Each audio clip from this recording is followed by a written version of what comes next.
বন্ধুরা, এই সুন্দর রেসিপিটা দেখো আমি কিভাবে। প্রথমে কিছুগুলো পাউরুটি নেব, তারপর এগুলোকে সমানভাবে আমি এভাবে ছোট ছোট করে পিস পিস করে কেটে নেব। দেখো কি সুন্দর হয়েছে। এরপর কড়াইয়ে সাদা তেল ও ঘি দিয়ে এই কেটে রাখা পিস পিসগুলোকে সুন্দরভাবে ভেজে নিতে হবে। দেখো কি সুন্দর লাল লাল হয়ে যাচ্ছে। এরপর সবগুলোকে আমি তুলে নেব। এরপর স্বাদ মতো চিনি ও জল দিয়ে আমি চিনির সিরাপটা বানিয়ে নেব। সাথে একটু লেবু মিক্স করলে ভালো হয়। এরপর চিনি সিরাপটা ভেজে রাখা পাউরুটিগুলোর মধ্যে সুন্দরভাবে মিক্স করে দিলাম। দেখো বন্ধুরা কি সুন্দর তুলতুলে হয়েছে। 1 কাপ দুধ ও 2 কাপ গুঁড়ো দুধ এবং কিছুটা ঘি দিয়ে আমি একটা ক্রিম বানিয়ে নেব।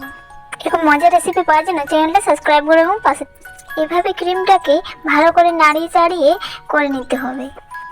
আমার ক্রিম রেডি। এবার দেখো কি সুন্দর লাগে এর সাথে।